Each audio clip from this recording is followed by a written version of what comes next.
Nós vamos conversar ao vivo agora aqui no Jornal da Bandeirantes, gente, com o ministro da Justiça e Segurança Pública, André Mendonça, que está em áudio e vídeo conosco, ao vivo, para responder às nossas perguntas e também dos nossos ouvintes. Ministro, um prazer falar com o senhor aí, um bom dia, seja bem-vindo à Rádio Bandeirantes.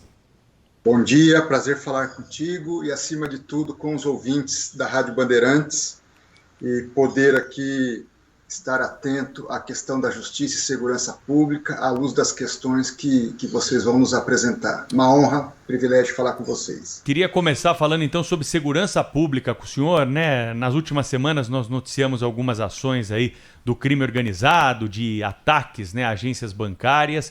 Eu queria te perguntar o que o governo federal, o que o Ministério da Justiça e Segurança Pública tem feito, se há conversas com governos de estado, né, para tentar se chegar até essas quadrilhas em ações que possam prevenir novas ações como essa, porque nas cidades pequenas, nas cidades médias, né, o efetivo policial é menor e os bandidos têm se aproveitado disso para levar grande quantidade de dinheiro que fica no cofre dessas agências bancárias. Qual está sendo a postura do governo federal em relação a esses episódios, ministro?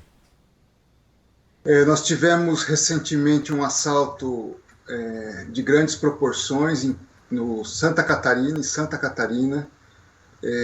Dentro dessa situação, nós tivemos na sequência um caso semelhante no Pará. Em primeiro lugar, dizer que esse tipo de crime é inaceitável, que nós precisamos ter uma atuação forte, contundente, em relação ao crime organizado. O lema do Ministério para o ano de 2021 é tolerância zero contra o crime organizado. Nós sabemos que esse tipo de crime não nasceu hoje. Em 2020 houve uma redução significativa a esse tipo de assalto, o que não significa que nós estejamos contentes ou já satisfeitos ou num nível ideal de prevenção e repressão a esse tipo de criminalidade. No caso de Santa Catarina e do Pará, nós imediatamente disponibilizamos nossos melhores homens para contribuir com as investigações nos dois estados. Não foi sem razão que em pouco tempo tivemos um grande número de prisões, muitos deles a partir de informações que nós mesmos das polícias da União repassamos aos estados para que pudessem efetivar essas prisões. Para o próximo ano, nós temos já preparado um plano de forças-tarefas para o combate à criminalidade violenta praticada pelo crime organizado.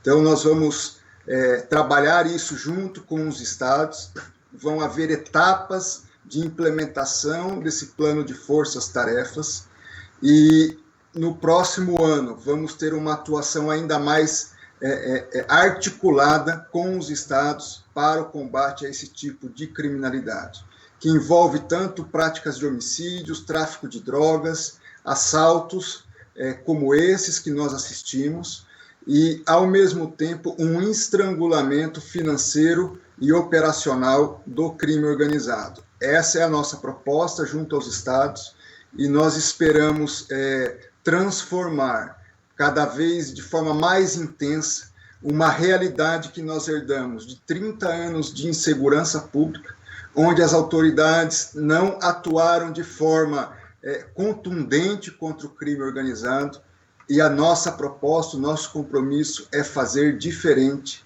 nessa área. Ministro, muito bom dia, bem-vindo ao nosso programa. Ainda seguindo nessa área, ministro, no balanço que o senhor fez enfim, das realizações do Ministério da Justiça e Segurança Pública durante o ano de 2021, está a informação de que foram distribuídos entre os estados para aplicação, é claro, na segurança pública, cerca de 1 bilhão e 200 milhões de reais. Antes do governo Bolsonaro, do governo Michel Temer, houve um aporte significativo de recursos para a área de segurança pública e isso impactou, esse investimento impactou mesmo na redução, né, provocando a redução da criminalidade da qual se beneficiou já o governo Bolsonaro. No começo já no primeiro ano do governo Bolsonaro, em 2019, foram registrados números auspiciosos de queda da criminalidade como reflexo daquele investimento. Esse 1,2 bilhão de reais, embora seja uma quantia bastante significativa, foi suficiente, ministro? Não será necessário aplicar ainda mais recursos em segurança pública? Sim, sem dúvida que sim, Cláudio. Você que é um dos jornalistas mais atuantes nessa área, preocupados com esse tema, sabe que investir em segurança pública não é barato, né? Nós temos aí equipamentos, temos que ter equipamentos sofisticados, tanto naquele equipamento tradicional, armamento, viaturas, coletes, mas também equipamentos de business intelligence, de softwares capazes de trazer uma nova perspectiva de combate ao crime. Por exemplo, este ano nós investimos no Planet, um único sistema, cerca de 50 milhões de reais. Mas nós fornecemos esse sistema para todo o Brasil. Esse sistema foi o que permitiu anteontem, termos a maior apreensão de madeira da história, madeira extraída ilegalmente. Então nós precisamos ter um investimento contundente na área de segurança pública. O que nós também estamos fazendo com a criação do Compra-SUSP, porque esses repasses, eles hoje demandam um tempo de execução por parte dos estados.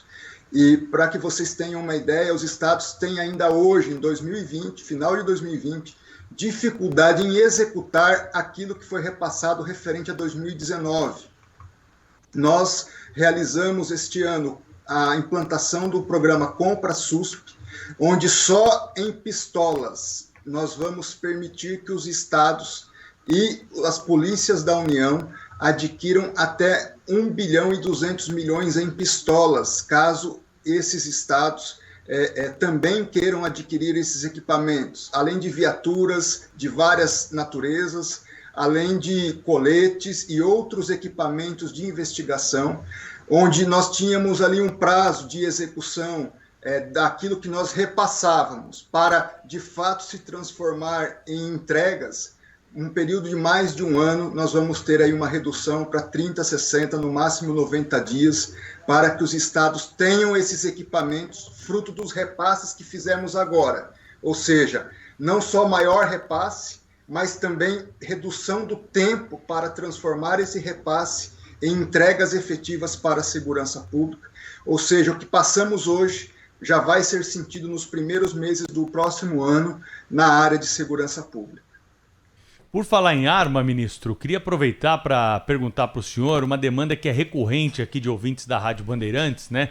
Sobre uma promessa de campanha do presidente Jair Bolsonaro, que era facilitar o acesso às armas da população, algo, né, que já foi uma consulta ao brasileiro no referendo que nós tivemos recentemente, e a população decidiu por ter armas para a sua segurança pessoal, principalmente para aquelas pessoas que moram no campo, onde o policiamento não é tão ostensivo, não há uma circulação de viaturas assim como na cidade, né?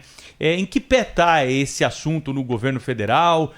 O senhor vê a possibilidade para uma facilitação e o cumprimento daquilo que foi decidido no referendo no ano de 2021? Em primeiro lugar, trazer um parâmetro de perspectiva do direito de autodefesa do cidadão. Nos Estados Unidos, está na Constituição norte-americana, uma Constituição enxuta, o direito do cidadão norte-americano possuir o armamento para sua defesa pessoal. E no Brasil, isso foi garantido por meio de um plebiscito, onde toda a população se manifestou pela necessidade de ter esse direito.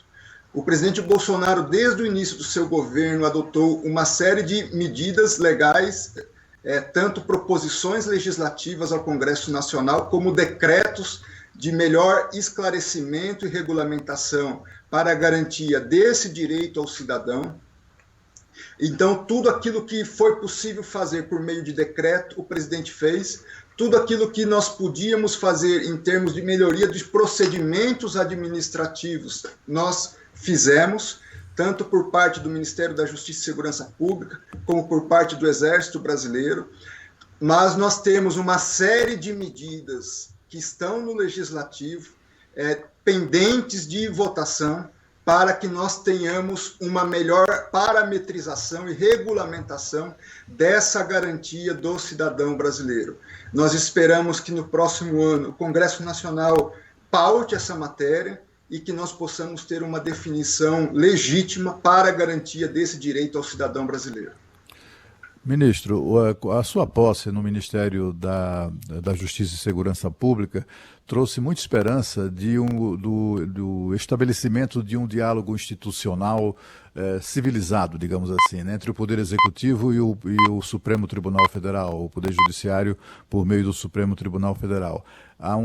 Em vários momentos ficou muito claro ali um conflito permanente, né? Inclusive alguns ministros parecem tomar decisões mais interessadas em impor derrotas políticas ao governo do que propriamente em fazer justiça e tal. Essa é a acusação de muitos dos eleitores do presidente Jair Bolsonaro. E eu gostaria de saber do senhor a quantas anda isso, né? Como é que está esse relacionamento? De que maneira o senhor busca aproximar ou estabelecer uma relação que seja cordial, que seja adulta, né? E também civilizada entre os dois poderes? Como é que está isso, ministro? Nós nos pautamos, acima de tudo, pela Constituição. A Constituição diz que os poderes são independentes e harmônicos entre si. Ao mesmo tempo em que há uma separação, há uma conjugação através da necessidade da harmonia. E a harmonia se estabelece de duas formas, basicamente.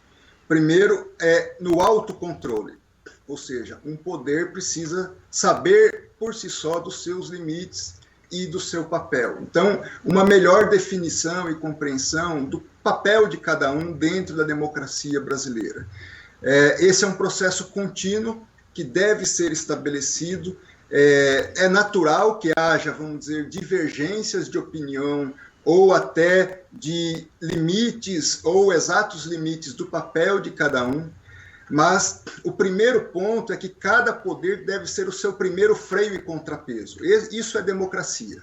Em segundo lugar, é que os outros poderes, uns em relação aos outros, também busquem uma harmonização entre as suas respectivas atuações, né? Nós não precisamos concordar em tudo ou partir do princípio que temos que concordar em tudo, mas na medida em que cada um de nós, e a começar por nós, sem esperar o outro, buscar essa autocontenção naquilo que eventualmente nós estejamos extrapolando, e, num outro sentido, colaborar nesse processo com a conjugação dos poderes, para que, a partir de um diálogo republicano, nós possamos ter um equilíbrio na democracia, onde um poder não se sobrepõe ao outro, e um poder possa exercer de forma livre aquilo que foi confiado a ele pela Constituição. No âmbito do Executivo, respeitar o princípio democrático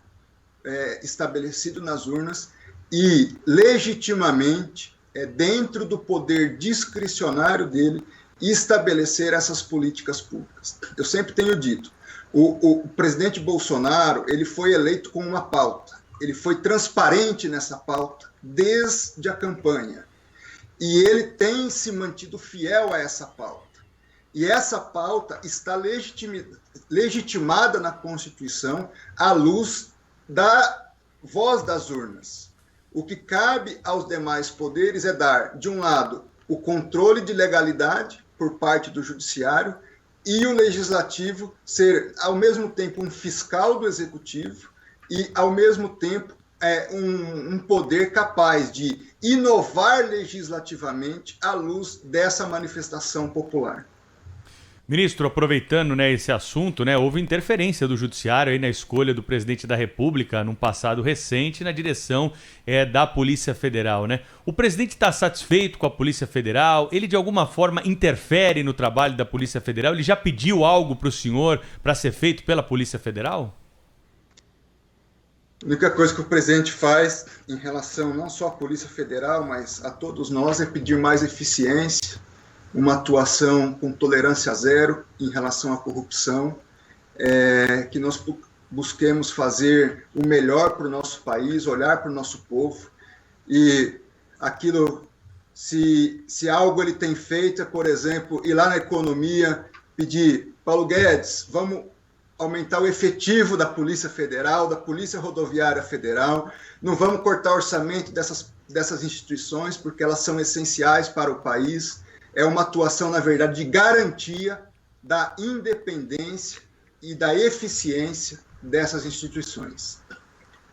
Ministro, há uma decisão ali do ministro Alexandre de Moraes no Supremo Tribunal Federal, no sentido de que o presidente deve prestar depoimento presencial à Polícia Federal naquele inquérito lá que envolve suposta interferência do presidente na Polícia Federal. O presidente vai? Veja, do que eu compreendi da decisão é que o presidente da República ou qualquer pessoa que esteja sendo objeto a sua conduta de alguma investigação no âmbito do inquérito, ela pode não depor, mas ela tem que esperar o momento adequado para manifestar esse direito de não depor. O interrogatório, o ato de interrogatório é um ato de defesa. Ele é um ato essencialmente de defesa. E do que nós já apuramos de tudo que foi trazido no inquérito, não há nenhuma conduta, nenhum elemento de prova, de evidência de que aquelas acusações têm algum respaldo. Eu tenho dito que são denúncias vazias, sem nenhum lastro de prova e de evidência. Ou seja, não há razão sequer para que o presidente vá ao interrogatório se defender de algo que sequer tem elemento de prova para que ele realize essa defesa. Ainda mais, caso, na nossa visão, não seja garantido a ele aquilo que já foi garantido a outros presidentes da República, que é o direito de prestar esse depoimento por escrito. Como aconteceu com o presidente Michel Temer, até num passado recente, com uma decisão do próprio Supremo Tribunal Federal a partir da interpretação da lei, né, ministro? Agora, pois não. Perdão, Pedro, isso não é uma defesa para o presidente Bolsonaro, é a instituição Presidência da República, com garantia do mesmo tratamento. Perfeito. Ministro, o senhor participou da discussão, né, sobre essa portaria que vai entrar em vigor no dia 30, né, junto com o Ministério da Saúde, com o próprio presidente Jair Bolsonaro, para restringir a entrada de estrangeiros e brasileiros em território nacional por conta da pandemia do coronavírus. Isso está sendo, claro, alvo de questionamentos na justiça, principalmente em relação a brasileiros, né? O brasileiro vai ser vai ser indagado no retorno ao país. O Brasil pode impedir a entrada de um natural seu que está retornando de uma viagem? Como é que vai ser a partir do dia 30 de dezembro? Qual é a orientação que é passada aí para os policiais federais, hein? Nós temos seguido basicamente, Pedro, nesse campo, as orientações técnicas da Anvisa. Então nós ficamos aí muito restritos a essa definição técnica da Anvisa. Agora, esse é um assunto que todo tema que envolve pandemia, ele demanda uma análise e reanálise permanente. Então, é algo que hoje nós temos uma realidade, mas nós estamos conversando também para ver quais os melhores encaminhamentos à luz dos próximos dias. Ministro, no âmbito do Ministério da Justiça, o seu ministério é muito mais amplo do que as pessoas podem imaginar, né? Além de segurança pública, Polícia Federal, Polícia Rodoviária Federal, etc., tem um setor no seu ministério que é muito ativo e que é, inclusive, um serviço de utilidade pública que é pouco conhecido, que é o serviço em defesa do consumidor. Quer dizer, há um trabalho do Ministério da Justiça, um setor do Ministério da Justiça voltado para isso. Eu gostaria de saber do senhor mais um pouco sobre essa... Tem até um site, né, consumidor.gov.br, as pessoas vão lá, fazem denúncias enfim, consumidores que se sentiram desrespeitados em seus direitos podem fazer denúncia. O site faz enfim, o meio de campo ali com a loja ou com a empresa e para tentar produzir ali um resultado que seja satisfatório para o consumidor. O senhor poderia explicar mais sobre esse trabalho do Ministério da Justiça em defesa dos direitos do consumidor? Sem dúvida. Obrigado pela pergunta, Cláudio. Esse é um tema que às vezes os jornalistas pouco exploram e impacta no dia a dia do cidadão. Na nossa visão, a Secretaria Nacional de Direito do Consumidor, ela tem um papel regulador e parametrizador de toda a conduta da relação de consumo entre fornecedor e consumidor. Nós temos os PROCONs nos estados, que têm a sua independência, mas nós queremos e temos atuado para ter uma visão macro de defesa do consumidor. O que significa isso? Nós temos grandes serviços que impactam o cidadão, serviços de empresas aéreas, serviços de fornecimento de água e luz, sistema elétrico, fornecimento de energia, ou seja, há uma série de mercados ou de grandes atividades empresariais que impactam no dia a dia do consumidor. Nós temos procurado democratizar o acesso do consumidor a esse tipo de serviço que nós prestamos e que os PROCONs prestam, e aí o site consumidor.gov.br, no sentido de popularizar e facilitar a resolução dos conflitos entre consumidor e fornecedor. Isso tem sido feito, nós batemos recordes esse ano também de atendimentos e resolução de casos, mas, acima de tudo, trazer uma nova perspectiva, trazer a ideia dos chamados termos de ajustamento de conduta para que práticas consideradas abusivas deixem de existir em grandes mercados. Ou seja, ao identificar uma prática abusiva, ao invés de tratarmos os casos específicos e resolvermos o passado, nós precisamos resolver o futuro também, estabelecendo um novo parâmetro regulador da atuação desses fornecedores. Então, além de corrigir o passado e reparando financeiramente o passado, um compromisso com o futuro, de integridade e de respeito às normas de consumo, sob pena de execução de pesadas multas em relação aos fornecedores que não cumprirem aquilo que foi pactuado. Então, uma série de termos de ajustamentos de conduta, acho que essa deve ser a nossa política macro, para que nós não nos preocupemos ou resolvamos só um caso específico, mas nós possamos garantir que aquele tipo de conduta que afetou 1 ou 2 ou 3 consumidores, ele não volte a se repetir num contexto regional ou nacional. Eu quero agradecer ao ministro da Justiça e Segurança Pública, André Mendonça, pela entrevista concedida aqui ao vivo à Rádio Bandeirantes na manhã desta quarta-feira. Ministro, Feliz Natal para o senhor, um bom ano novo. Ano que vem a gente volta a conversar aqui, fazer cobrança e, claro, falar sobre as ações do Ministério da Justiça e Segurança Pública na programação da Rádio Bandeirantes. Um abraço, até a próxima. Querido Pedro Campos, querido Cláudio Humberto, meu muito obrigado, meu reconhecimento ao profissionalismo de vocês, não por hoje, mas por uma história de vida. Parabéns à Rádio Bandeirantes por ser a rádio referência em âmbito nacional na produção de notícia. Deus abençoe, Feliz Natal a vocês e todos os ouvintes da Rádio Bandeirantes. Feliz Natal, ministro. Muito obrigado. Abraço.